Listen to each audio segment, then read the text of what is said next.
बंदी छोड़ सतगुरु रामपाल जी परमेश्वर जी की जय हो।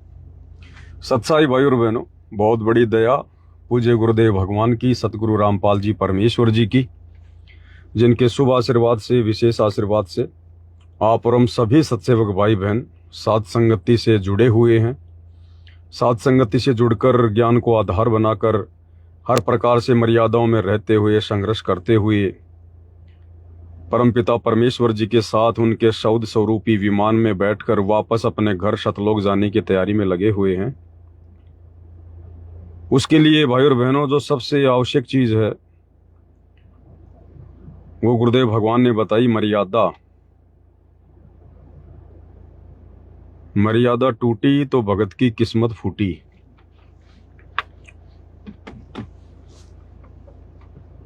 बहुत सारे भगत भाई बहन जो साध संगति से जुड़ते जा रहे हैं, क्योंकि गुरुदेव के आशीर्वाद से अब सत्सेवक भाई बहन कई हजारों की संख्या में, लाखों की संख्या में हो चुके हैं।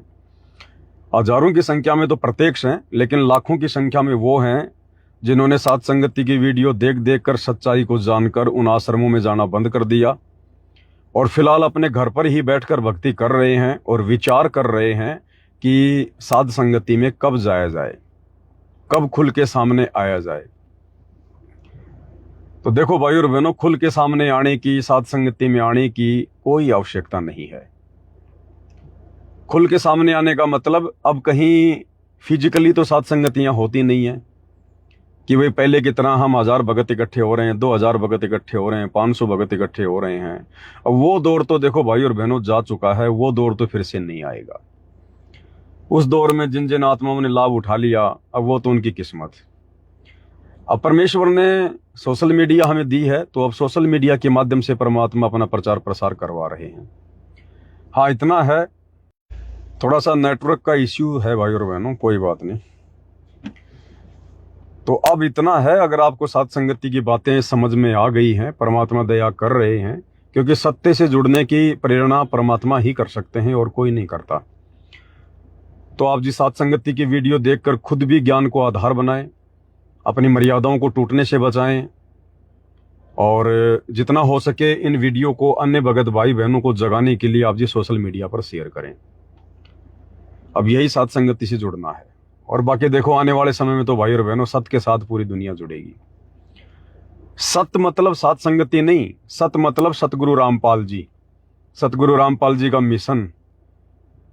सतगुरुदेव भगवान जैसा चाहते हैं हमें भक्ति मार्ग पर चलाना, आगे बढ़ाना, उस हिसाब से चलना, उसको कहते हैं साध संगति। साध यानी देखो, प्रथम साध यहां परमात्मा होते हैं। प्रथम साधु की भूमिका, प्रथम संत की भूमिका यहां पर परमात्मा स्वयं निभाते हैं गुरु रूप में। उसके बाद अगर कोई साधु होता है, कोई संत होता है, तो फिर उनसे प्राप्त ज्ञान आधार से जो भक्ति करते हैं, जो उनके दिखाए मार्ग पर चलते हैं, फिर उनको साध कहते हैं। इसलिए साध संगति का असल में मतलब है सतगुरु रामपाल जी के द्वारा दिखाए गए आध्यात्मिक मार्ग पर चलते हुए उनकी संगति करना, उसको कहते हैं साध संगति। तो आने वाले समय में तो पूरा विश्व ही साध संगति से जुड़ेगा। तो आप जी परमात्मा का प्रचार प्रसार कीजिए, बहुत अच्छी बात है। इसके अलावा कुछ एक दो बातें थी जो भगत भाई बहनों ने दास को मैसेज भी किए, कुछ भाई बहनों ने मुझसे बातें भी की, कुछ उनके मन में शंका थी, उन्होंने जाहिर की, तो सोचा कि लाइव आकर ही बता दिया जाए। शंका एक की नहीं, हो सकता है हजारों की हो, तो सब तक संदेशा पहुंच जाए। तो भगत भाई बहन जो फिलहाल साध संगतियों से जुड़ रहे हैं, वीडियो देख रहे हैं, उन फर्जी सतलोक आश्रमों में जाना बंद कर रहे हैं, अपनी मर्यादाओं की जो है त्रुटियों के लिए गुरुदेव भगवान से क्षमा याचना कर रहे हैं, तो उनकी शंका ये है, देखो वैसे अगर ज्ञान अगर पूरा समझ में आ जाता, साध संगतियों के काफी वीडियो देखे होते, तो वो शंका भी समाप्त हो जाती। फिर भी चलो कोई बात नहीं, हमारे भाई बहन हैं और हमारा फर्ज बनता है उनके हर सवालों का जवाब देना जो जायज हैं। तो उनका कहना यह है कि भगत जी हम गुरुदेव भगवान के सत्संग सुन रहे थे और ज्ञान हमें बहुत अच्छा लगा और अब तो जुड़ना ही पड़ेगा उनको, और कोई ऑप्शन भी नहीं दिखाई दे रहा कहीं पर। फिर हमारे पास में उन्हीं के आशीर्वाद से आपके वीडियो आने लगे। परमपिता परमात्मा आपकी वीडियो देखकर मालिक कुछ बातें हमारे को समझ में आई। एक फोन आ रहा है भाई और बहनों, देख लेते हैं किसका। भरण पोषण करने वाले हाँ, सच्चाई भगत जी। सत्साई बहन जी, सत्साई। सच्चाई भगत जी। जी बोलिए। भगत जी, उस दिन फोन आया था और लेट हो गया उठाने में, उठाए फिर किए तो फोन नहीं फिर उठा। नहीं, वो तो आपका पार्सल भेज रहे थे। पार्सल भेजने से पहले हम लोग फोन करते हैं ताकि आप अपना मोबाइल चालू रखो। नहीं भगत जी, चालू है, चालू है। हाँ, तो आप लोगों के जो पूजा की सामग्री थी, जो सामान मंगवाया था, हाँ, वो हमने परसों कुछ पार्सल निकाले हैं जो बचे हुए थे। 12 तारीख को फोन आया था भगत जी। हाँ ठीक है, वो सही है। अच्छा। तो थोड़ा मोबाइल वगैरह ऑन रखना, कोई अगर पोस्टमैन का फोन आए तो रिसीव कर लेना, नहीं तो फिर वापस भेज देते हैं वो। नहीं भगत जी, चालू है, बराबर चालू रहता है। ठीक है बहन जी। ठीक है भगत जी। सत्साई। तो उन्होंने कहा कि भगत जी, वीडियो देखकर हमारे बहुत सारी बातें समझ में आ गई हैं। अब हमारे मन में शंका ये है कि हम इन सतलोक आश्रमों में जाकर या इनके द्वारा जो जगह जगह नाम दीक्षा केंद्र खोले हुए हैं, हम वहां जाकर नाम दीक्षा ले सकते हैं क्या? मुख्य शंका क्या है कि गुरुजी का ज्ञान समझ में आ गया, भक्ति हम करना चाहते हैं, लेकिन आपके वीडियो देखने के बाद हमें बरवाला कांड की सच्चाई भी समझ में आ गई। ये आश्रम क्यों खोले हैं, किसने खोले हैं, किस लिए खोले हैं, ये भी हमें सच्चाई समझ में आ गई। तो अब हम उन आश्रमों में जाकर, उन नाम दीक्षा केंद्रों पर जाकर दीक्षा ले सकते हैं क्या? भाई और बहनों, इस सवाल का जवाब आप लोगों ने दो प्रकार से समझना पड़ेगा, दो प्रकार से। सबसे पहला ये कि अगर आप लोगों को ज्ञान ही अच्छे से समझ में आ गया होता गुरुदेव के सत्संग सुनकर, ठीक है, ज्ञान सुनने में थोड़ा समय लगता है, समझने में थोड़ा समय लगता है, ये कोई 2 4 5 महीने का कोई कोर्स नहीं है कि आप सुन लोगे तो आपकी सारी बातें समझ में आ जाएंगी। शुरू में तो हमें जो बेसिक ज्ञान है गुरुदेव का वो समझ में आएगा, फिर कुछ कुछ हमारी कॉमन सेंस काम करेगी, फिर कुछ परमात्मा भी विशेष रजा करते हैं कुछ संदर्भों को समझाने की, तो इसमें थोड़ा समय लगता है। तो अगर आप भाई बहनों को अच्छे से अगर गुरुदेव के सत्संग समझ में आ गए होते तो आप लोग फिर मुझसे इस प्रकार के सवाल ना करते कि भगत जी, क्या हम वहां जाकर दीक्षा ले सकते हैं क्या? क्योंकि साध संगति सतगुरु रामपाल जी परमेश्वर जी का रियल आश्रम है, उनका रियल नाम दीक्षा केंद्र है। नाम दीक्षा केंद्र क्या होता है? भक्तों को भगवान से जोड़ने का केंद्र। तो साध संगति वर्तमान में एक रियल दीक्षा केंद्र है, यानी सतगुरु रामपाल जी भगवान से ज्ञान आधार से जोड़ने का सेंटर है, केंद्र है। ये नहीं है कि आपने नाम ले लिया तो ही आप गुरु जी से आप जी जुड़े माने जाएंगे, नहीं। ये सामान्य साधु संत महात्मा शंकराचार्य नहीं है, ये पूर्ण परमात्मा है, पूर्ण परमेश्वर है, सत्य पुरुष है। और आत्मा ने जिस दिन सतगुरु रामपाल जी के सत्संग सुनकर ये निर्णय ले लिया कि धरती पर सतगुरु रामपाल जी के अलावा दूसरा कोई संत महात्मा साधु नहीं है, परमात्मा नहीं है, और यदि उसने, आत्मा ने आन उपासना छोड़ दी, ये बीड़ी सिगरेट पीना, शराब पीना, मांस खाना, ये जो कुकर्म हैं, विकार हैं, ये त्याग दिए, और अगर वो सत्संग भी सुन रहा है कि गुरुदेव भगवान मैं तो आज से आपका हो गया, ये परमेश्वर अपनी आत्मा को अपनी शरण में लेना, उसी दिन से ये अंतर्यामी परमात्मा उस आत्मा को काल के जाल से छुड़वाकर अपनी शरण में ले लेते हैं, भले आपने नाम दीक्षा भी नहीं ली है। उसको कहते हैं संकल्प लेना, संकल्प कर लेना। तो साध संगति में संकल्प करवाया जाता है भाई बहनों को कि भाई पहले अच्छे से ज्ञान को समझ लो, गुरु जी के सत्संग अगर और सुनने की आवश्यकता सुन लो। अगर आप सत्संग सुन रहे हो और आपने आन उपासना यानी अन्य देवी देवताओं की पूजा, जो परंपरागत पूजा पाठ हम पहले किया करते थे, वो यदि आपने छोड़ दी है और आप सत्संग सुन रहे हो, और आपने ये जो मोटे मोटे जो नियम हैं, नशा करना, मांस वगैरह खाना, आन उपासना करना, यदि ये आपने साथ में त्याग दिया है, तो भी गुरुदेव भगवान आपको किसी प्रकार की कोई भी ऐसी हानि नहीं पहुंचाने देंगे। काल आपको कोई भी ऐसी हानि नहीं पहुंचा सकता जिससे कि आपके जीवन पे कोई आपत्ति आई, यानी छोटा मोटा संघर्ष तो देखो भक्तों के जीवन में भी है, बाकी ऐसी कोई आपत्ति परमात्मा नहीं आने देगा कि आपका शरीर छूट जाए। आपका एक्सीडेंट होना हो, परमात्मा रोक देगा। उस एक्सीडेंट में अगर मौत होनी हो, परमात्मा एक उंगली तोड़ के रख देगा, हाथ तोड़ के रख देगा, और उसका भी फिर इलाज हो जाएगा। तो ये है परमात्मा से संकल्प लेकर उनसे जुड़ना। और वर्तमान में भक्तों की परीक्षा चल रही है, और आप सबको पता है भाई और बहनों, जब परीक्षा चलती है तो नए एडमिशन नहीं होते। आप और हम सब ने पढ़ाई पढ़ी है स्कूलों में। जब परीक्षा का समय होता था तो केवल बच्चों के इम्तिहान होते थे, एग्जाम होते थे। उस समय नए बच्चों को एडमिशन नहीं दिया जाता था। तो सन 2014 बरवाला कांड से वर्तमान 2025, और जब तक गुरुदेव भगवान हिसार जेल से बाहर आने की दया नहीं करेंगे तब तक एडमिशन बंद हैं, बंद। केवल एग्जाम का समय है।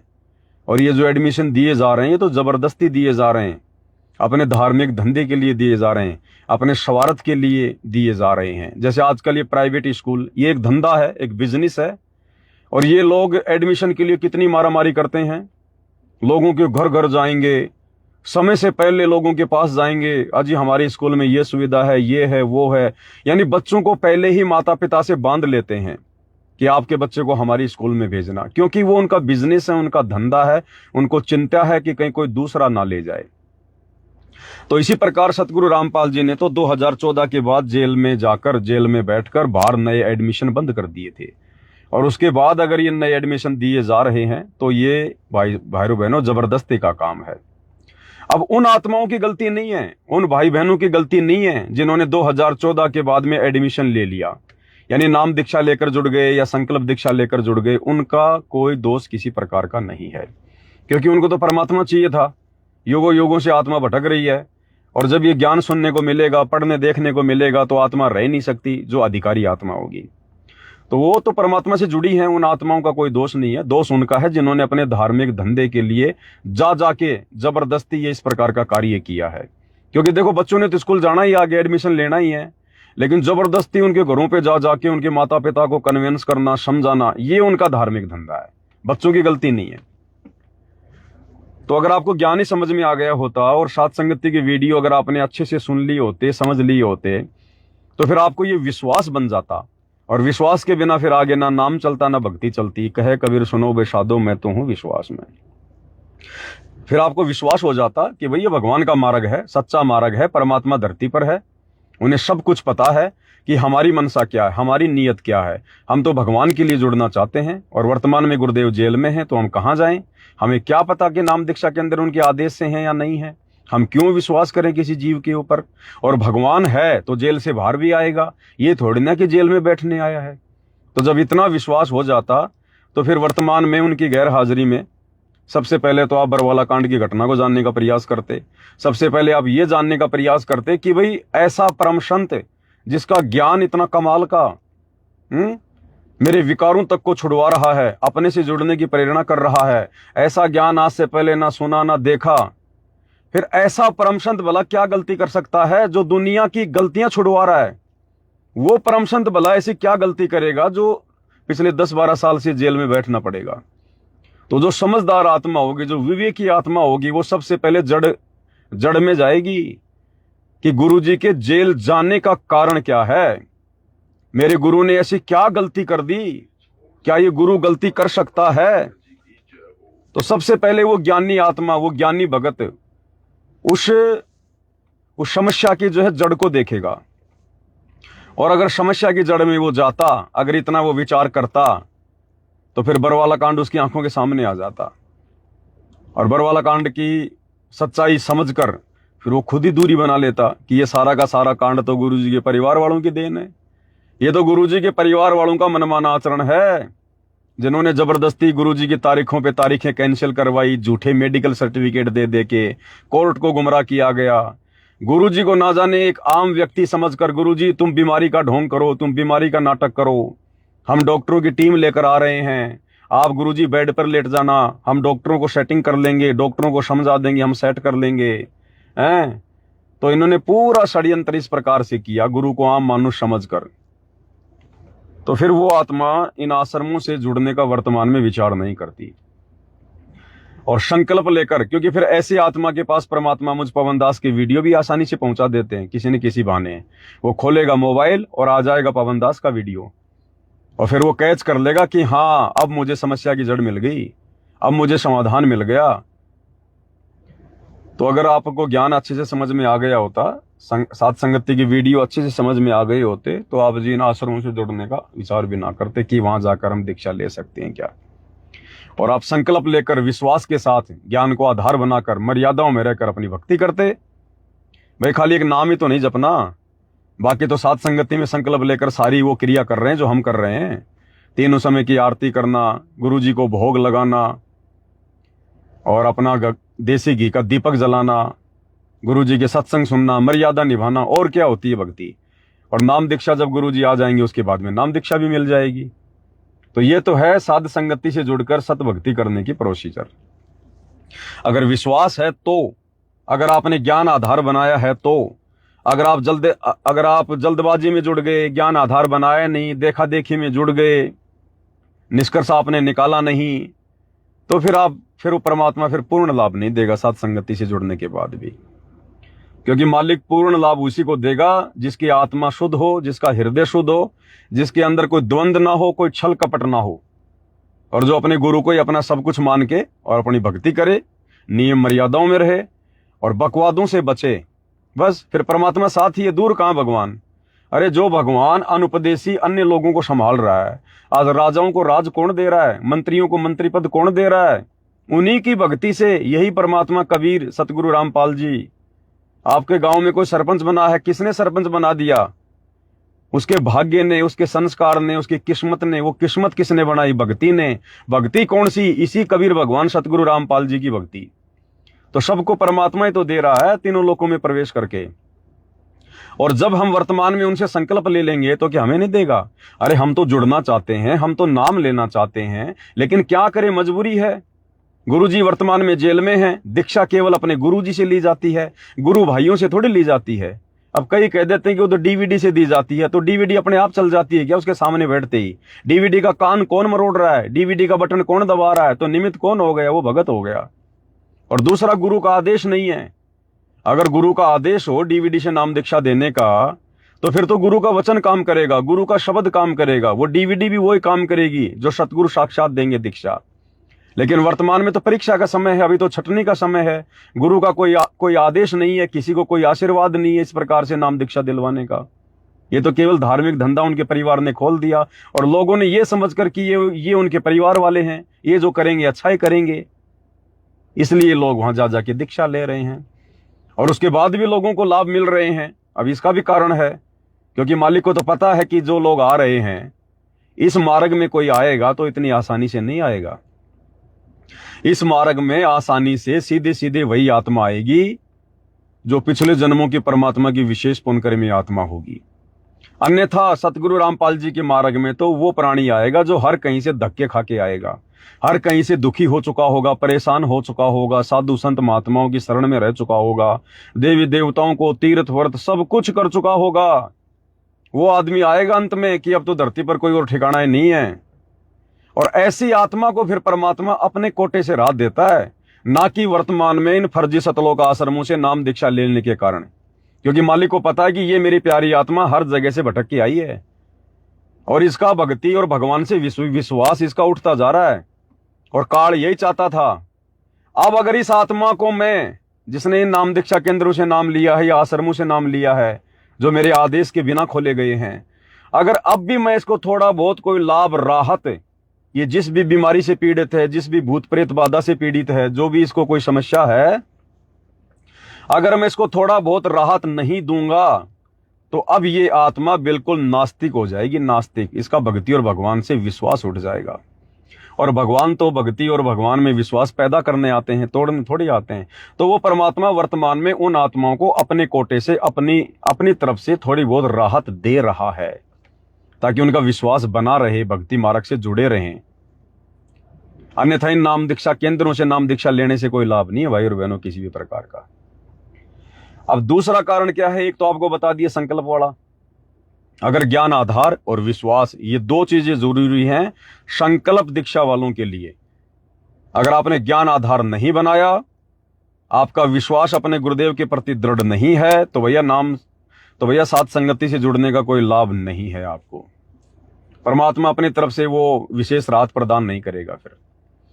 और अगर विश्वास कर लिया, ज्ञान को आधार बना लिया, सच्चाई समझ में आ गई, तो परमात्मा पहाड़ जैसी समस्याओं को टालेगा। पहाड़ जैसी समस्याओं का आपके भाग्य में मौत होगी, परमात्मा ठोकर मार देगा उसको, क्योंकि ये मौत परमात्मा के आदेश से चलती है। जम जोरा जासे डरे और मिटे कर्म के लेख, अदली असल कबीर हैं कुल के सतगुरु एक। तो ये तो हो गई संकल्प दीक्षा लेकर भक्ति करने वाले भाई बहनों के विषय में जानकारी। दूसरा है, क्या हम उन शतलोक आश्रमों में जाकर या नाम दीक्षा केंद्रों पर जाकर नाम ले सकते हैं क्या? देखो भाई और बहनों, ये जो प्रथम नाम है जो गुरुदेव भगवान हम सबको देते हैं, 7 मंत्र, प्रथम नाम दीक्षा केंद्र कोई मुक्ति का केंद्र नहीं है, कोई मोक्ष का जो है कोई वो नहीं है, कोई मंत्र नहीं है।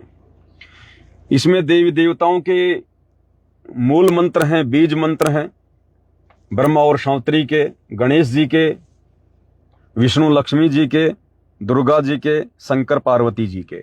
और 2 मंत्र इसमें परमात्मा अपनी पूजा के देते हैं। एक तो परमात्मा शतलोक में जो बैठे हुए हैं, एक तो वो मंत्र है परमेश्वर की पूजा का, और दूसरा परमात्मा सतगुरु रूप में जो त्रिकुटी पर बैठे हैं, एक वो मंत्र है। तो इस प्रथम मंत्र से क्या होता है, बीच बीच के जो 5 मंत्र हैं देवी देवताओं के, वो परमात्मा हमें इसलिए देते हैं कि हम युगों युगों से हम लोग खाली पड़े हैं भक्ति से, हमारे पुण्य समाप्त हैं।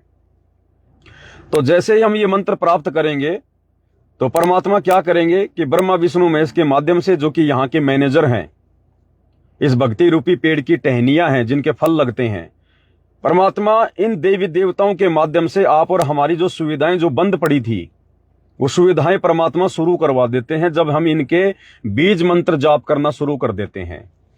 क्योंकि सबसे पहले कबीर परमेश्वर सतगुरु रामपाल जी ने ज्ञानी ऋषि के रूप में सबसे पहले ब्रह्मा विष्णु महेश को ही दीक्षा दी थी, ये प्रथम मंत्र वाली। तो परमेश्वर ने ब्रह्मा जी को ओम मंत्र का जाप दिया, विष्णु जी को हरियम का, शंकर जी को सोहम का। उसके बाद परमात्मा फिर नीचे आए धरती पर, फिर आप और हम आत्माओं को वो 5 मंत्र देने लगे। अब इन मंत्रों से क्या होगा, क्योंकि काल के 21 ब्रह्मांड की जो व्यवस्था है 3 लोकों की, ये ब्रह्मा विष्णु महेश यहाँ के मैनेजर हैं, इनके माध्यम से यहाँ पर वो अपना सारा सिस्टम सेट कर रखा है। अब गुरुदेव वही मंत्र आके हमें देंगे नीचे, और जब हम उन मंत्रों का जाप करेंगे, जिन मंत्रों का जाप ब्रह्मा विष्णु महेश भी कर रहे हैं, उनका भी गुरु वही और हमारा भी गुरु वही, क्योंकि हमारे गुरु भी कबीर साहिब सतगुरु रामपाल जी के रूप में आए हुए हैं, और उनके गुरु भी कबीर साहिब जो ज्ञानी ऋषि के रूप में गए थे। तो ब्रह्मा विष्णु महेश हमारे गुरु भाई हैं, और वही मंत्र वो जाप करते हैं, वही मंत्र हम जाप करते हैं, और वो यहाँ के मैनेजर बना दिए गए। तो जब हम वो मंत्र जाप करेंगे तो तुरंत उनके पास में घंटी बजेगी, घंटी, क्योंकि पहले परमात्मा ने उनको मंत्र देके उनका ब्लूटूथ ऑन कर दिया, फिर हमारे को मंत्र देके हमारा ब्लूटूथ ऑन कर दिया, और ब्लूटूथ से फिर वो ब्लूटूथ आपस में वो कनेक्ट हो जाता है। फिर एक मोबाइल से दूसरे मोबाइल में जो मर्जी भेज दो। तो जैसे ही हम वही मंत्र यहां जाप करेंगे, तुरंत उनके वहां पर घंटी बजनी शुरू हो जाएगी कि मुझे कौन पुकार रहा है, मुझे कौन याद कर रहा है। और वो फिर उस साधक को धीरे धीरे राहत देना शुरू कर देगा कि ये तो हमारे मतलब का आदमी है, ये तो मेरा गुरु भाई है, ये तो मेरा गुरु भाई है, या फिर ये मेरा भगत है जो मुझे याद कर रहा है। क्योंकि हकीकत उनको नहीं पता, ये तत्व ज्ञान ब्रह्मा विष्णु महेश को नहीं है, ये हकीकत, ये तत्व ज्ञान तो आप और हमें पता चला है। हम उनको अपना गुरु भाई कहेंगे, लेकिन वो हमें अपना भगत समझेंगे कि मुझे कौन याद कर रहा है, क्योंकि परमेश्वर ने उनको तत्व ज्ञान नहीं दिया, मूल ज्ञान नहीं दिया। तो उनकी घंटी बजनी शुरू हो जाती है जब हम ये प्रथम मंत्र का जाप करते हैं। तो यहां की जो रुकी हुई जो राहत है, वो ये लोग हमें वापस देना शुरू कर देते हैं, हमारे पुण्य बनने शुरू हो जाते हैं, क्योंकि उनको लगता है कि ये मेरी महिमा कर रहा है, ये मेरा गुणगान कर रहा है, ये मेरी भक्ति कर रहा है। और हम उनकी भक्ति नहीं कर रहे, हम तो मजदूरी कर रहे हैं, मजदूरी। फैक्ट्री में आदमी काम करता है, कोई फैक्ट्री मालिक की पूजा थोड़ी करता है, वो तो अपनी मजदूरी करता है, और मजदूरी करेगा तो उसको महीने के महीने तनख्वाह मिलेगी। अब पूजा तो हम अपने गुरुदेव भगवान की कर रहे हैं, कबीर भगवान की कर रहे हैं, और जो 2 मंत्र हैं ऊपर नीचे के, जो प्रथम मंत्र में है, ये है वो पूजा के मंत्र, असली मंत्र, सार शब्द, ये है कबीर भगवान की पूजा का मंत्र। अब इस मंत्र से क्या होगा, ये प्रथम मंत्र हम ले लेते हैं, और किसी कारण से यदि हमारी मृत्यु हो गई, और मृत्यु होगी अपनी गलती से, बाकी दीक्षा लेने के बाद भगत की मृत्यु नहीं होगी। परमात्मा तो मृत्यु को टालता है। हमारी कोई गलती, हमारी कोई त्रुटि मर्यादाओं में, जिस कारण से यदि भगत की मृत्यु भी हो गई, तो जो ऊपर नीचे के 2 मंत्र हैं कबीर भगवान सतगुरु रामपाल जी की पूजा के, उन मंत्रों से तुरंत हमें मनुष्य जन्म मिलेगा। जो मनुष्य जन्म 84 लाख योनियां भोगने के बाद मिलता है एक बार, और उस मनुष्य जन्म में कोई भरोसा नहीं कि हमें भगवान की शरण मिले, सतगुरु की शरण मिले। लेकिन ये मंत्र प्राप्त करने के बाद यदि हमारी मृत्यु भी हो गई भगत की, तो तुरंत कबीर परमेश्वर सतगुरु रामपाल जी भगवान की दया से उसको मानव जन्म मिलेगा, मनुष्य जन्म, और भक्ति मिलेगी, क्योंकि परमात्मा उसको भगत के घर में जन्म देगा, भगत के घर में स्वस्थ शरीर देगा, अच्छा खासा परिवार देगा, क्योंकि माता पिता भक्ति करेंगे तो परमात्मा उनके साथ रहेगा, और उस घर में उसको जन्म मिलेगा। शुरू से ही सतसाहिब सतसाहिब बोलेंगे उसको, सतसाहिब सतसाहिब, जन्म लेते ही उस घर में परमात्मा के तीनों समय की वाणियां सुनेगी वो आत्मा, सत्संग सुनेगा, मालिक का भोग लगा हुआ प्रसाद ग्रहण करेगा, और माँ के गर्भ से उसको ज्ञान मिलना शुरू हो जाएगा, जैसे प्रहलाद को मिला था ज्ञान माँ के गर्भ से। क्योंकि भगत के घर में जन्म लेगा तो गर्भ में आत्मा को चेतना होती है। अब उसकी माँ तो 3 समय की आरती करेगी, सत्संग सुनेगी, भगवान की महिमा करेगी, चर्चा करेगी, सुमरण करेगी, उसकी तो गर्भ से भक्ति बननी शुरू हो जाएगी, गर्भ से भक्ति। तो इतना बड़ा फायदा है परमेश्वर के प्रथम मंत्र का भी। और गुरुदेव भगवान कहते हैं कि मान लीजिए तुमने ये मंत्र ले लिया, मेरे से ये मंत्र तुमने सुन लिया या डीवीडी से सुन लिया, और सुनने के तुरंत बाद भी तुम्हारी मृत्यु हो जाती है, तुम एक भी मंत्र का जाप नहीं कर पाए, मान लो, खाली मेरे से सुना दीक्षा लेते समय, और दीक्षा लेते तुरंत तुम्हारी मृत्यु भी अगर हो गई, तो भी तुम्हें मनुष्य जन्म ही मिलेगा और भगत के घर में ही मिलेगा। इतना बड़ा रहम परमात्मा आप और हमारे ऊपर कलयुग की पिछली पीढ़ी में कर रहे हैं। तो ये है इस प्रथम मंत्र की महिमा। इसको जाप करने से मोक्ष नहीं है, लेकिन ये मोक्ष में सहायक है, ये मोक्ष में सहायक है। क्योंकि भक्ति तो अच्छे से तब होगी ना जब घर में 2 पैसे होंगे दान धर्म करने के लिए, घर खर्चा चलाने के लिए, तभी तो हम आगे की भक्ति वो कर पाएंगे, अपने गुरु पे पूर्ण विश्वास जो है वो कर पाएंगे हम। तो उसके लिए परमात्मा ये प्रथम मंत्र देते हैं। अब रही बात आपका सवाल, क्या हम इन नाम दीक्षा केंद्रों से प्रथम मंत्र ले सकते हैं? तो देखो भाइयों और बहनों, प्रथम मंत्र आप जी ले सकते हो, दास ने मना कभी नहीं किया। आप मेरे पहले की वीडियो भी उठा के देख लेना, मेरा मना करने का क्या रीजन था, वो जब आप पूरा वीडियो देखते हैं तब आपके समझ में आता है। बहुत सारे भाई बहन 10 मिनट का, 15-20 मिनट का वीडियो देख लेते हैं और उनको लगता है कि ये बात हमारे अनुकूल है, ये पवन दास को बदनाम करने के लिए उसकी वो करके कटिंग, और फिर लोगों को भ्रमित करना शुरू कर देते हैं। देखो, ज्ञानी आत्मा के लिए तो मैंने बता दिया कि संकल्प दीक्षा ही काफी है। अगर विश्वास है तो वही काम करेगी, वो वही काम करेगी। और बाकी जिसके मन में शंका है क्या हम दीक्षा ले सकते हैं, तो भाई देखो ऐसा है, प्रथम मंत्र की दीक्षा अगर आप लेना चाहें, वर्तमान में गुरुदेव की गैर हाजिरी में उनके हिसार जेल में रहते सहते, तो प्रथम मंत्र की दीक्षा आप जी ले सकते हैं, कोई दिक्कत नहीं है। परम पिता और परमात्मा सारी सरस्वती के। हेलो सत्साई भगत जी। सत्साई मेरे को आधा घंटा लगेगा, आधे घंटे में पहुंच रहा हूं मैं। ठीक सर। ओके।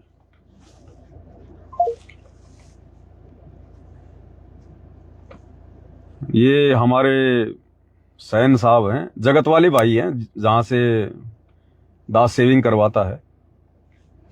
तो ये सब भगत बन गए मालिक की दया से, बस खाली नाम दीक्षा नहीं ले रहे, बाकी सब सत्साई भगत जी आ जाओ भगत जी। अब बैठ के वहीं चर्चा, वो कहता भगत जी मुझे इतने साल हो गए यहाँ काम करते हुए, और मेरे पास में एक से एक आदमी आता है, पैसे वाले भी आते हैं, बड़े बड़े लोग भी आते हैं।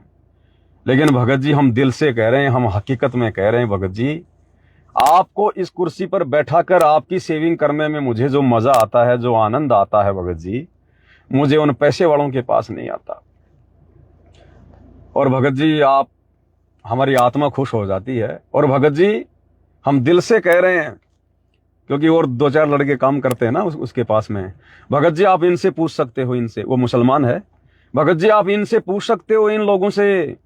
मैं दिन में कम से कम अपने ग्राहकों से आपके बारे में 5 बार चर्चा करता हूं, 5 बार दिन में कम से कम मेरी दुकान पे, कि हमने ऐसा भगत नहीं देखा, हमने ऐसा आदमी नहीं देखा हमने।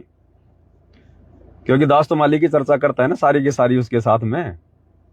अरे भगत जी लोग आएंगे, कोई गुटखा खा रहा है, मुझे भी परेशानी होती है, बदबू आती है उसमें से, मजबूरी में करना पड़ता है। एक बार उसकी एक साइड की दाढ़ी मैं नहीं कर पाऊंगा, इतने में तो 5 बार फोन आ जाएंगे, अरे साहब आ रहा हूं, अरे शर्मा जी आप साइड पे चलो, साइड देखो, अरे वो शर्मा जी आ रहे हैं, उसको चाय पानी पिलाओ, साइड वाइड दिखाओ, तब तक मैं आ रहा हूं। भगत जी 10 मिनट की दाढ़ी में 1 घंटा लगा देते हैं वो लोग। और उनके विचार, उनके पास में कोई शुद्ध विचार नहीं, भक्ति की तो कोई चर्चा ही नहीं, कोई बात ही नहीं, कोई सपने में उनके पास में। और आप जब आते हो भगत जी, और जब मैं जाता हूं ना, वो बाकी ग्राहकों को नहीं बुलाता, गेट ही बंद कर देता कि भगत जी आपकी दाढ़ी, अब मेरी दाढ़ी स्पेशल करता हो बड़े प्यार प्रेम से। पैसा केवल उतना ही लेता है जितना लोगों से लेता है। लेकिन जब मेरी दाढ़ी करेगा तो बाकी फालतू में अगर किसी का फोन भी आ गया ना, किसी अगर उसकी स्पेशल ग्राहक का भी, अरे भैया मैं दुकान पे नहीं हूं, तो फिर मैंने उसको समझाया कि देख झूठ मत बोला कर, ये झूठ बोलना भी पाप है, ये तेरे खाते में लिखा जा रहा है। अब उसको बहुत सारी बातें समझ में आ गई, अब तो मालिक के सत्संग भी सुन रहा है, दास के वीडियो भी देखता है, तो अब वो झूठ नहीं बोलता। वो कह देता भैया देखो मैं अभी थोड़ा किसी विशेष काम में बिजी हूं, और आप 1 घंटे के बाद में आना, अभी मैं आपका सेविंग नहीं कर पाऊंगा। वो प्यार प्रेम से करता है, और मेरे को भी मौका मिल जाता है, मैं भी अपनी चर्चा करता रहता हूँ परमात्मा की, भगवान से जोड़ने की। और फिर वो कहता भगत जी आप जो जो बातें बताते हो ना भगत जी, आपके जैसा आपके गुरुजी बताते हैं, फिर आप जो बताते हो भगत जी, सब कुछ वैसा ही हो रहा है। अरे भगत जी दुनिया में पता नहीं क्या चल रहा है, शांति नाम की कोई चीज नहीं है, इंसानियत नाम की कोई चीज नहीं है। अरे भगत जी बस मेरा एक छोटा सा समस्या है, उसके बाद हम भी गुरुजी से जुड़ेंगे। तो उसी का फोन आ रहा है, बोले भगत जी आ जाओ, मैं आ गया दुकान पे, कहीं बाहर था बेचारा, 10-15 किलोमीटर दौड़ के आया है। मैंने कहा कि आराम से कर देना, मैं तो रात को 9 बजे आऊंगा लाइव। उसको पता है कि भगत जी रात को 9 बजे लाइव आते हैं, तो मैं भाई रात को 9 बजे लाइव आऊंगा, अभी टाइम है, आप आराम से कर देना। नहीं बोलो भगत जी आपका फोन आ गया तो मुझे आना ही पड़ेगा अब तो। बेचारा 10-12 किलोमीटर से दौड़ के आया। अब दास लाइव आ गया, फिर सोचा अभी बाद में करा लूंगा, अब जाऊंगा उसके पास में। तो कहने का मतलब है आप जी वर्तमान समय में, जबकि गुरुदेव भगवान हिसार जेल में बैठे हैं, आप जी चाहो तो आप जी इन नाम दीक्षा केंद्रों पर जाकर या इन फर्जी सतलोक आश्रमों में जाकर आप जी चाहो तो प्रथम नाम तक की दीक्षा ले सकते हो। प्रथम नाम तक की दीक्षा आप जी ले सकते हो, कोई दिक्कत नहीं है, कोई प्रॉब्लम नहीं है। लेकिन सतनाम लेने से बचना, सतनाम लेने से बचना, क्योंकि सतनाम फिर परमात्मा की मोक्ष वाली भक्ति में आ जाता है। सतनाम और सारनाम, ये 2 मंत्र लेने से अगर बच सको तो भाई और बहनों बचना आप। बाकी जो प्रथम नाम की जो दीक्षा है, ये दीक्षा आप जी वर्तमान में सतलोक आश्रमों में जाके या इनके नामदान सेंटरों पर जाकर ले सकते हो। इससे आपको कोई दिक्कत नहीं होगी, कोई आपको नुकसान नहीं होगा, कोई आपको प्रॉब्लम नहीं होगी। लेकिन वो कैसे नहीं होगी उसको थोड़ा ध्यान से सुन लेना। आप साथ संगति की वीडियो भी देख रहे हैं और आपके मन में ये द्वंद आ गया कि भाई उधर से दीक्षा ले या ना लें, और फिर आप कह रहे हो कि भगत जी क्या हम उधर से दीक्षा ले सकते हैं और दीक्षा लेकर फिर हम साथ संगति से जुड़ जाएंगे? तो दीक्षा आप जी चाहो तो ले सकते हो, कोई दिक्कत नहीं है, कोई प्रॉब्लम नहीं है, केवल प्रथम नाम तक की, गुरुजी के हिसार जेल से बाहर आने तक। लेकिन जैसे ही आपने नाम दीक्षा ली, मान लो आज आपने उन सेंटरों पे जाकर प्रथम नाम दीक्षा ले ली, भाई पहली बात तो खाली नाम दीक्षा ही लेनी है, आपने 1 रुपया भी चढ़ावा नहीं चढ़ाना वहां पर। 1 नया रुपया क्या होता है? और उसके बाद जब तक गुरुजी सार जेल से बाहर नहीं आ जाएं, उधर कभी झांक के नहीं देखना, कभी उधर झांक के भी नहीं देखना। हो सकता है तुम्हारे पास फिर फोन भी आएंगे, क्योंकि नाम दीक्षा लोगे, फार्म पे तुम्हारे मोबाइल नंबर भी लिखे जाएंगे, एड्रेस भी लिखा जाएगा। फिर तुम्हें फोन करेंगे वो लोग रह रहकर, भगत जी आप आते नहीं आश्रम में, वहां पर हाजिरी लगाने चलना है, गुरुजी का आदेश आ गया है, फलाने आश्रम में वो प्रोग्राम आ रहा है, 3 दिन का पाठ है, 4 दिन का भंडारा है। फिर आपने झांकना भी नहीं है उन आश्रमों में जाकर, और ना ही आपने कोई एक चवन्नी वहां पर दान करनी है, और ना आपने वहां पर कोई चाय नाश्ता या भोजन खाना। ये भी ध्यान रख लेना, वहां पर चाय नाश्ता भोजन कुछ नहीं करना आपने। केवल नाम दीक्षा लेने गए, नाम दीक्षा लेकर चुपचाप आ जाओ। और मेरे बारे में वहां पर जिक्र भी मत कर देना कि हम तो पवनदास भगत जी के वीडियो भी देखते हैं, हमारे को वहीं से जानकारी मिली थी, और पवनदास भगत जी ने कहा कि नाम दीक्षा तो ले आओ। हो सकता है आपको जूते पड़ जाएं, फिर वहां नाम की बजाय फिर आपको वहां पर जूते मिल जाएंगे, और नाम दीक्षा तो फिर आपको मिलेगी नहीं, ये तो गारंटेड बात है। अगर मेरा नाम आपने ले दिया तो नाम दीक्षा तो आपको मिलेगी नहीं बिल्कुल भी, आप चाहे किसी मंत्री को ले जाना फिर साथ में। तो केवल नाम दीक्षा, वो भी प्रथम मंत्र की। उसके बाद में झांक कर भी नहीं देखना जब तक गुरुजी नहीं आ जाएं। तो अगला मंत्र फिर गुरुजी से, सतनाम मंत्र गुरुजी से, दान धर्म फिर अपने गुरुजी को, केवल प्रथम मंत्र की दीक्षा। अब क्या होगा भाई और बहनों, फिर एक माइनस पॉइंट रहेगा आपके साथ में, जो कि संकल्प दीक्षा लेने वालों के साथ में वो नहीं होता। आप उधर से नाम दीक्षा लेकर आ गए, आप वहां पर जा भी नहीं रहे, आप वहां पर कोई दान धर्म भी नहीं करते। भाई जाओगे तो ही करोगे, तो आपने जाना छोड़ दिया तो दान धर्म कहां करोगे वहां पर, सारे के सारे वहां तो कुपात्र बैठे हुए हैं। अब वहां से नाम दीक्षा लेने वाले व्यक्ति ने, प्रथम नाम दीक्षा लेने वाले व्यक्ति ने प्रथम नाम दीक्षा के वक्त जो नियम समझाए जाते हैं, बताए जाते हैं, जो नियम है 11 या 21, फिर आपने तमाम नियमों का शक्ति से पालन करना पड़ेगा। अगर आपका प्रथम नाम खंडित हो गया, अगर आपकी एक भी मर्यादा फिर टूट गई वहां से नाम दीक्षा लेने वालों की, क्योंकि वापस तो फिर आप जाओगे नहीं वहां पर। अगर आप शुद्ध करवाने भी वहां चले गए, फिर यह मत समझना कि मेरा नाम शुद्ध हो गया है, बिल्कुल नहीं हुआ आपका नाम शुद्ध।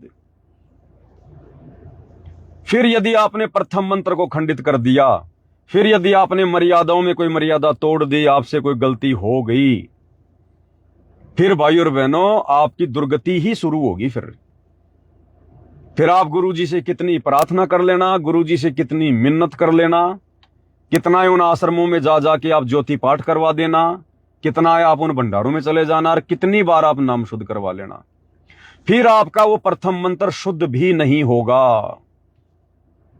और जो थोड़ी बहुत राहत परमात्मा ने आपको देनी थी, वो राहत आपको नहीं मिलेगी। हो सकता है आपने जितने दिन मर्यादा में रहकर भक्ति की, उसकी कमाई आपको मिलती रहे, लेकिन गुरुजी की तरफ से फिर आपका कनेक्शन काटा हुआ माना जाएगा। तो ये सबसे बड़ा एक माइनस पॉइंट रहेगा आप लोगों के साथ में, अगर इन सतलोक आश्रमों से और नामदान सेंटरों से गुरुजी की गैर हाजिरी में वर्तमान में दीक्षा लेते हो, तो ये सबसे बड़ा माइनस पॉइंट है। और जिन्होंने संकल्प लेकर ज्ञान को आधार बनाकर विश्वास करके भक्ति शुरू की है, तो गुरुजी को पता है कि इन आत्माओं को अन्य आत्माओं की तुलना में ज्यादा ज्ञान है। और संकल्प वाले भाई से, क्योंकि जानबूझकर तो संकल्प वाला गलती करेगा नहीं, क्योंकि संकल्प दीक्षा तो वही लेगा ना जब हर प्रकार से वो विचार कर लेगा, निर्णय कर लेगा। और यदि फिर भी संकल्प दीक्षा वाले से कोई गलती हो जाती है, तो उसको परमात्मा ये प्लस पॉइंट देता है कि 1 या 2 बार परमात्मा उसको क्षमा कर देता है। परमात्मा 1 या 2 बार में उसको क्षमा कर देता है कि कोई बात नहीं, इस बच्चे ने ज्ञान को आधार बनाकर साध संगति से जुड़कर संकल्प लेने का निश्चय किया था, और शुरुआती समय है, गलतियां हो जाती हैं, लेकिन इसने वो मूर्खता नहीं करी जो मूर्खता अन्य लोग कर रहे हैं वहां जाकर दीक्षा लेने की। क्योंकि वो लोग पहले बरवाला कांड की जड़ में जा ही नहीं रहे, वो लोग ये विचार ही नहीं कर रहे कि मेरा गुरु जेल में क्यों है, अगर उसने गलती करी है तो फिर मैं क्यों गुरु बनाऊं, और गलती नहीं करी है तो फिर जेल में क्यों है, फिर गलती किसकी है। और फिर वो बरवाला कांड की जड़ में जाएगा। अब बरवाला कांड भी वैसे समझ में नहीं आएगा जब तक सात संगति की वीडियो नहीं देखेगा। तो दीक्षा लेने वालों के साथ में फिर ये बहुत बड़ी समस्या रहेगी। फिर वो चाहे कितनी बार शुद्ध करवा लो, कितना कुछ कर लो, फंसता ही चला जाएगा, समस्या से बाहर नहीं निकलेगा। और संकल्प वाले को फिर परमात्मा एक दो बार मौका दे देता है, अगर गलती भी उससे हो जाती है तो। दूसरी बात रही ज्ञान प्रचार की, तो ज्ञान प्रचार के लिए भी दास ने कभी मना नहीं किया, लेकिन वही बात है, दास साथ में कुछ और बातें भी समझाता है जो बातें आप लोग सुनते नहीं हो। ज्ञान प्रचार करो, भगवान का ज्ञान प्रचार करना भगत ने और किसका करेगा। और भगत के तो दो ही काम है, वे अपने परिवार के पास जो है पालन पोषण, जितना अपना रोजगार करना, अपना काम धंधा करना, बाकी अपनी भक्ति करना और भगवान का प्रचार करना, दो ही काम है। तो ज्ञान प्रचार करो परमात्मा का, चाहे ज्ञान गंगा पुस्तक बांटो, चाहे जीने की राह बांटो, चाहे गीता तेरा ज्ञान अमृत बांटो, गुरु जी की कोई भी पुस्तक बांटो जिसमें गुरु जी का ज्ञान है जगत वालों को समझाने के लिए, या वैसे किसी के साथ में चर्चा करो, कोई दिक्कत नहीं है। लेकिन साथ में उनको ये पूरी रामायण भी बताओ 5-10 मिनट शॉर्ट में, कि भगत जी ऐसे ऐसे बरवाला कांड हुआ, गुरु जी का कोई दोष नहीं है। और काल प्रेरणा से गुरु जी का परिवार, ये जितने भी कोऑर्डिनेटर हैं, जितने भी लोगों ने ये आश्रम खोल रखे हैं, नाम दीक्षा केंद्र खोल रखे हैं, ये सब लोग ये मूर्ख हैं, ये अज्ञानी हैं, ये गुरु को मानुष मानते हैं, ये गुरु को पहचान नहीं पाए। और कुछ एक की तो काल प्रेरणा से काल ने स्पेशल ड्यूटी लगा रखी है। इन लोगों ने अपने धार्मिक धंधे के लिए, अपने स्वार्थ के लिए, अपने पेट पोषण के लिए संगत को वर्तमान में मूर्ख बना रखा है।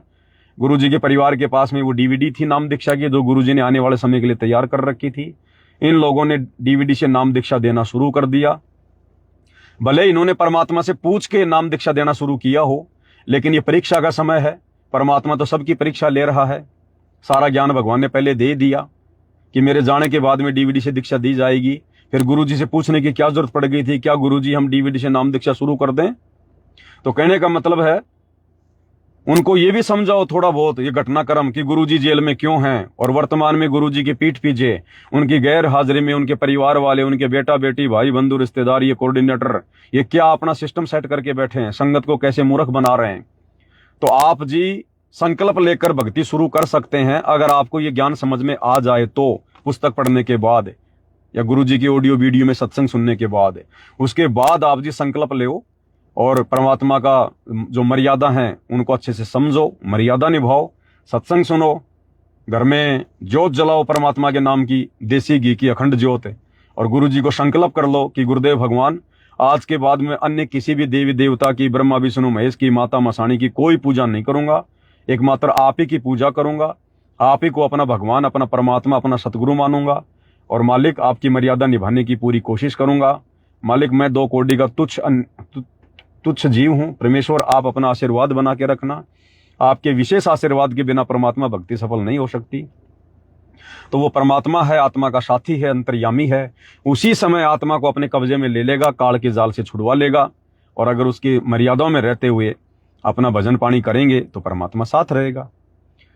तो प्रचार करो, कहीं भी करो, कैसा भी करो, लेकिन साथ में उस आदमी को हकीकत भी बताओ, ताकि वो काल के जाल में फंसने से बचे, मर्यादा तोड़ने से बचे। तो ये भी उसको बताना जरूरी है। तो ये 2-3 जानकारी थी भाई और बहनों, जो परमात्मा ने प्रेरणा की, दास ने आपको बता दी। और देखो भाई और बहनों, जब किसी को सच्चाई समझ में आ जाए तो उसका तो केवल इतना ही काम है कि भाई सच्चाई आप लोगों के सामने रख दी जाए। हमारा किसी से राग द्वेष नहीं है, कोई वैर भाव नहीं है, कोई मनमुटाव नहीं है, कोई दुश्मनी नहीं है। गुरु जी के बेटा बेटी, भाई बंधु रिश्तेदार हमारे लिए वैसे ही हैं जैसे आप भाई बहनों, साथ संगति वाले, जगत वाले जो बेचारे अनुपदेशी हैं, जो भले गुरु जी को गालियां निकालते हैं, गुरु जी को उल्टा सीधा बोलते हैं, वो भी हमारे लिए परमात्मा की आत्मा है। हमारे तो भाई बहन ही हैं। अब एक बाप के 5 संतान हैं, 2 लड़के नालायक हो जाएं तो क्या उनका भाई नहीं रहता? क्या उनका भाई नहीं रहता? अब वो अपने कर्म फोड़ रहा है, वो बात अलग है, लेकिन है तो भाई।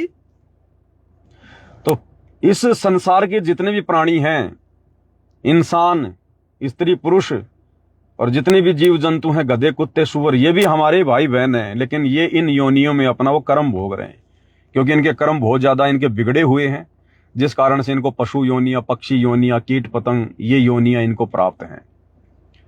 तो ये इनके कर्म ज्यादा बिगड़े हुए हैं। और गुरुदेव ने यही कहा कि रोड पर चलते समय भी बचाव करके चलो कि भाई चींटियां ना मरें। अगर बहुत सारी चींटियां हैं, कोई बिल हैं, तो गुरुदेव ने क्यों कहा कि आप संभल के चलो, रास्ता चेंज करना पड़ जाए, 1-8 किलोमीटर का फेरा लगे तो लगा दो, मजबूरी है तो फिर बहुत सावधानी से देख देख के चलो।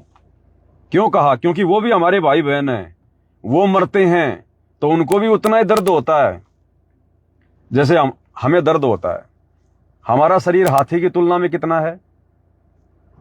अब कोई ये सोचे नहीं नहीं हाथी बड़ा है, दर्द तो हाथी को होता होगा, इंसानों को थोड़ी होता है। अब इंसानों को पता है कि जब हमारी उंगली का नाखून भी उतरता है तो हमें कितना दर्द होता है। इसी प्रकार हमारी तुलना में ये कीड़े मकोड़े, ये मेंढक मछली, इनको भी उतना ही दर्द होता है।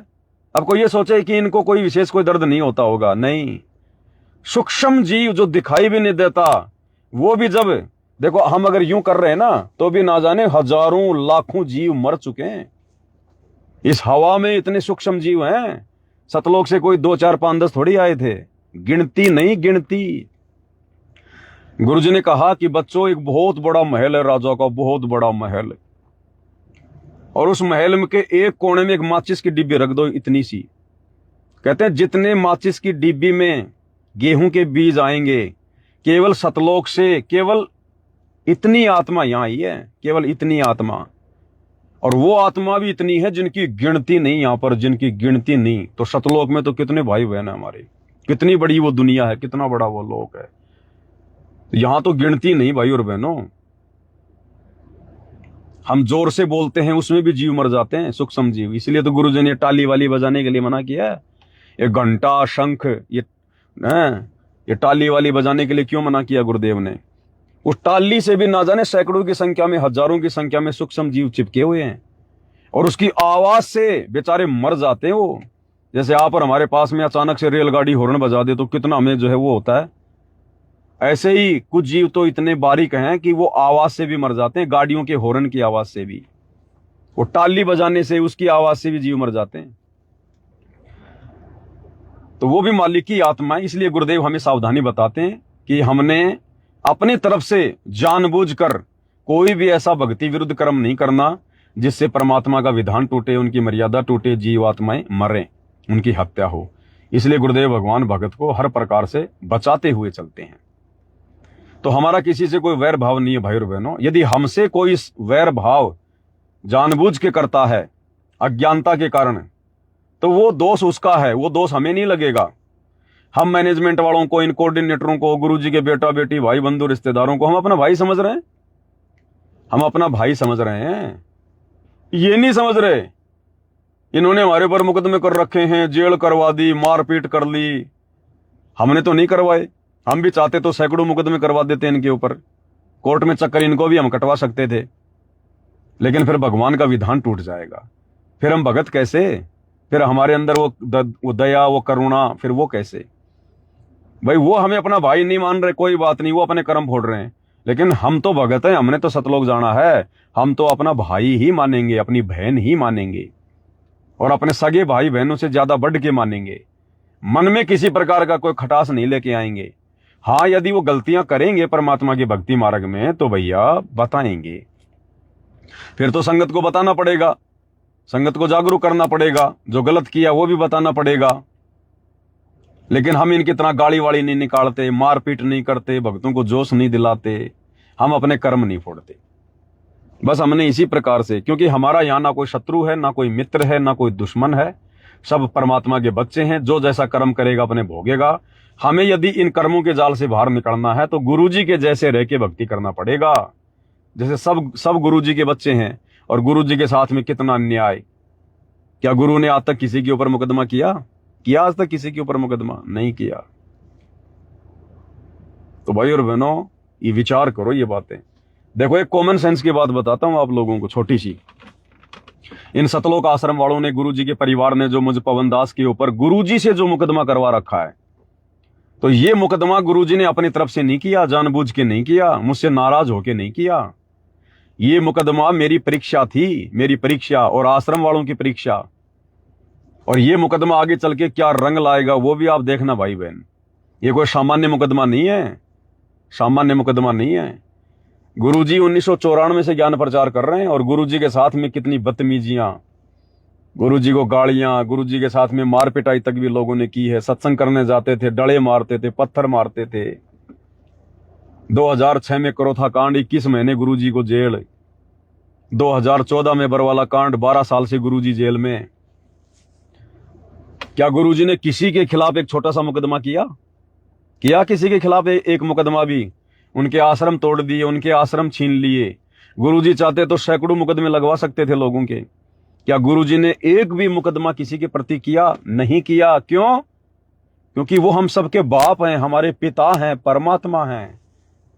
और भाई और बहनों, सांसारिक जीवन में शायद ही आपको देखने को मिले, शायद ही, कि सांसारिक जीवन में कोई बाप अपने बेटे या बेटियों पर मुकदमा करता हो, चाहे कितने निकम्मे हो। लेकिन एक बाप भी जिसने अपने शरीर से उनको पैदा किया है, अपने बेटे पर, अपनी बेटी पर मुकदमा नहीं करेगा। चाहे बेटा बेटी उसकी चाहे मार पिटाई क्यों ना करो, चाहे उसको घर से बाहर क्यों ना निकाल दो। लेकिन सांसारिक बाप भी अपने बेटे पर मुकदमा नहीं करता। उसको पता है कि ये मेरा है, मेरा, बदनामी भी मेरी होगी और मेरा ही तो है, करूं तो किस पे करूं। लेकिन यहां एक परमपिता सांसारिक बाप से लाखों करोड़ों अरबों गुना ज्यादा प्यार करने वाला, टेक केयर करने वाला, क्या वो परमपिता अपने बेटे पर मुकदमा करेगा?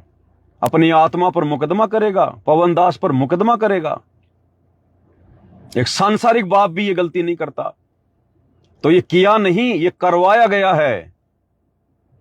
और क्यों किया गुरुदेव ने? उन लोगों के कहने पर, क्योंकि ये उन लोगों की भी परीक्षा थी और ये मेरी भी परीक्षा थी। तो वो तो परीक्षा में फेल हो गए, दास पे परमात्मा ने दया बख्श दी, मन में कोई दोष नहीं आने दिया। रत्ती भर भी, सौपन में भी उल्टी मेरे तो उमंग उठती थी सार जेल में, उमंग में मेरा भगवान चाहे मेरे ऊपर लाखों लगा दे, लाखों, मेरा सौभाग्य होगा, मेरा सौभाग्य। तो ये बहुत बड़ी परीक्षा थी भाई और बहनों। जिन्होंने कर्म फोड़ने थे वो उन्होंने कर्म फोड़ लिए, और जिनके कर्म भगवान ने जिनके बनवाने थे और बनवा दिए। मेरा तो और विश्वास बढ़ा, और भक्ति करने की प्रबल इच्छा हुई, और दृढ़ता मिली कि क्या खेल चल रहा है गुरुदेव भगवान का। और आने वाले समय में जिस प्रकार से इन्होंने गुरु को मानुष मानकर हिसार जेल में गुरुदेव को गुमराह कर रखा है, अब वे तो अंतर्यामी हैं, उनको तो कण कण का पता है, मन में उठने वाली सोच को भी जानते हैं वो तो, लेकिन एक आम व्यक्ति की भूमिका कर रहे हैं। लेकिन इन लोगों ने जिस प्रकार से गुरु जी को आम व्यक्ति समझकर, मानुष समझकर, कि गुरु जी को क्या पता बाहर क्या हो रहा है, और ये पवन दास हमारे धार्मिक धंधे में रोड़ा बन के खड़ा हो गया, और ये संगत हमारी बातें मान नहीं रही। तो ये संगत अगर रुकेगी तो गुरुजी के नाम पे रुकेगी। तो मेरे खिलाफ गुरुजी को अनाप शनाप बोलना शुरू कर दिया। गुरुजी भक्तों का पैसा खा गया, गुरुजी नामदान सेंटर से चोरी करता था, गुरुजी उसने तो भक्तों को नाम देना शुरू कर दिया, ये है फलाना और दिखना, पता नहीं। अब गुरुजी तो गुरुजी है भैया, मालिक तो मालिक ही है, परीक्षा तो लेगा। तो गुरुजी ने कह दिया, भाई देखो मुझे क्या पता, मैं तो जेल में बैठा हूं भैया, मन ने क्या पता बाहर क्या चल रहा है। और जो तुम कह रहे हो इस हिसाब से अगर वो कर रहा है तो गुरुद्रोही भाई, फिर वो मेरा शिष्य कहाँ है? अब इस बात को इन्होंने गुरुजी का आदेश बता के संगत में पारित कर दिया। अब संगत बेचारी भेड़ चाल में। तो जिस प्रकार से इन्होंने गुमराह किया है, अब इस पवन दास वाले मुकदमे के माध्यम से, क्योंकि परमात्मा को भी कोर्ट में आना पड़ेगा, 18 गवाह कर रखे मेरे खिलाफ इन्होंने, 18 गवाह, और एक 420 का मुकदमा है छोटा सा, और तो कुछ था ही नहीं इनके पास में। अरे लगाते ना फिर कि संत रामपाल जी के नाम पे आश्रम खोल लिया, संत रामपाल जी के भक्तों को नाम दीक्षा दे रहा है, नामदान के अंदर से 40 लाख रुपए उसने खा गए। लगाते वो सारे मुकदमे, लगाते सारे इल्जाम, क्यों नहीं लगाए? ये छोटा सा 420 का मुकदमा लगा दिया, और वो भी इन नालायकों ने अपने कर्म फोड़ लिए। इन आश्रम वालों ने, गुरुजी के परिवार वालों ने 4 ऐसे भगत तैयार किए सारनामी। उन्होंने मेरे खाते में जबरदस्ती 5-5 हजार रुपए डाल के स्क्रीनशॉट लेके और FIR करवा दी कि इसने आश्रम के नाम पर हमारे से पैसे मांगे। अरे नालायकों, शौपन में भी कभी आश्रम खोलने की सोची मैंने? प्राणी होगा, महान नीच प्राणी होगा जो अपने गुरु का भगत होकर फिर आश्रम खोलकर इस प्रकार का ढोंग करने का सोचेगा। अब लगाते सारे मुकदमे, जो तुम संगत को जो तुम भ्रमित कर रहे हो कि पवन दास नाम दे रहा है, पवन दास तो भक्तों का गुरु बन गया, लिखो एफआईआर में। और मेरे कितने चेले बन गए, लाओ मेरे सामने, मैं भी तो मेरे चेलों का मुंह देखूं कि कौन कौन है मेरे चेले। तो भाई और बहनों, आमना सामना होगा, गुरुदेव भगवान भी आएंगे। मेरा तो सौभाग्य, जो संगत हिसार की तारीख पर धक्के खा खा के भी गुरुजी के दर्शन नहीं कर पा रही थी, और इस कुत्ते को भगवान खुद आएंगे दर्शन देने। लाखों की संगत परेशान होके हिसार जाना छोड़ दिया, दर्शन नहीं हुए, और इस कुत्ते के ऊपर भगवान ने कैसे दया करी। भगवान खुद आएंगे इस कुत्ते को दर्शन देने के लिए, जब तारीखों पर आएंगे, आमने सामने दर्शन होंगे। तो कितना बड़ा सौभाग्य मेरा, इस भगवान के दर्शन ब्रह्मा विष्णु महेश नहीं कर पाते, और मेरे ऊपर एक छोटा सा मुकदमा करके और भगवान ने इतना बड़ा रहम कर दिया। बताओ, मेरे जैसी किस्मत है किसी की संसार में? है? अरे दुनिया दर्शन करने जाती है, इस कुत्ते को भगवान दर्शन देने आ रहे हैं। मेरे से बड़ी किस्मत है संसार में किसी की? तो भाई और बहनों, फिर ये मामला सामने आएगा। इन्होंने जितना गुमराह किया ना, और जब कोर्ट में आमना सामना होगा, तब वो सारा का सारा इनका काला चिट्ठा सामने आ जाएगा। फिर ये भगवान धमकाने में टाइम नहीं लगता, 1 सेकंड लगेगी। क्यों रे नालायको, क्या किया तुमने? फिर ये समदृष्टिपना दिखाएगा अपना कि समदृष्टि क्या होता है। लेकिन इस खेल खेल में परमात्मा ने मेरी भी परीक्षा ले ली, आश्रम वालों की भी परीक्षा हो गई, और ये नादान संगत जो आंखों पे काली पट्टी बांध के इन आश्रमों में जा रही है, इस संगत की भी ये परीक्षा चल रही है। तो बाकी तो सब अपनी विकेट गवा रहे हैं, सब अपनी विकेट गवा रहे हैं, सब। ये तो आने वाले समय में परमात्मा दया करेंगे, तभी विशेष खुलासे होंगे, तभी पता चलेगा। समय का इंतजार है, और समय भी ज्यादा नहीं है अब तो। परमात्मा कब दया कर दें, क्योंकि 2028 तो वैसे मालिक ने सेट कर रखा है अपना। तो कहने का मतलब भाई और बहनों, निसंशय होके लगे रहो, जुड़े रहो भक्ति मार्ग पर। अगर मर्यादा में रहेंगे, गुरु को अपना बाप मान लेंगे, वो हाथ अपना धर दे सिर पर जिसने मान गुरु को बाप लिया। 21 ब्रह्मांड का राजा भी हमारा बाल बाका नहीं कर सकता, बाल बाका। फिर यहाँ के छोटे मोटे कोऑर्डिनेटर, फोर्डिनेटर, ये गुरु जी के बेटा बेटी, भाई बंधु रिश्तेदार, ये चिलकतरे, इनकी तो औकात क्या है? फिर इनकी औकात क्या है? सिर पर साई सत्य है तो को क्या भय रे। हमारा तो ये देवी देवता कुछ नहीं बिगाड़ सकते, ऊपर की शक्तियां कुछ नहीं बिगाड़ सकती। भगवान ने हमारे घर के चारों तरफ इनको पहरेदार बना के खड़ा कर दिया। इन 2 कोड़ी के मेंढकों की क्या औकात फिर ये भगवान के भक्तों का बाल भी बाका कर सके। लेकिन इतना विश्वास उसी समय, और तभी भगवान साथ देगा जब गुरु जी के बन के रहोगे, ना कि गुरु जी के परिवार के, ना कि इन कोऑर्डिनेटरों के। फिर देखना, नहीं तो इन आश्रम वालों के जाके देख लो इनके घरों में कभी। अगर आपको मौका मिल जाए, छोटे मोटे भगत तो छोड़ो, जिनको सार शब्द मिल गया, सार नाम मिल गया, इन सतलोक आश्रम वालों के उन भक्तों के घरों पे जाके देख लेना। एक कंजर के घर पर रहना तुम्हें अच्छा लगेगा, इन सार नामी सार शब्द वाले भक्तों के घर पर तुम्हारा जी नहीं लगेगा, तुम्हारा मन नहीं लगेगा कि यहां पर मेरा दम घुट रहा है, यहां भगवान नहीं है, यहां भक्ति नहीं है। एक कंजर के घर पर जो मांग के खाता है, उसके घर पर तुम्हें फिर भी आनंद आएगा। इन सार शब्द प्राप्त भक्तों के घरों पर तुम्हारा जी घुटेगा कि निकल लो यहां से। ये ना इन लोगों का वर्तमान में, ये खाली हमें दूर से भगत दिखाई दे रहे हैं, भक्ति की छींट भी नहीं है इनके पास, छींट भी। इन्होंने अपने कुकर्मों के चलते, अपनी अज्ञानता के चलते 2014 से गुरु जी को, परमात्मा को खून के आंसू रुलाए इन लोगों ने। तो भाई और बहनों देखो, बार बार ये डिस्कनेक्ट हो रहा है, कोई नेटवर्क की प्रॉब्लम है। जो संदेशा देना था परमात्मा ने दिलवा दिया। 9 बजे सभी भाई बहन लाइव जुड़िएगा। आगे की चर्चा फिर रात्रि परमात्मा की महिमा करते हुए करेंगे। बंदी छोड़ सतगुरु रामपाल जी परमेश्वर जी की जय हो।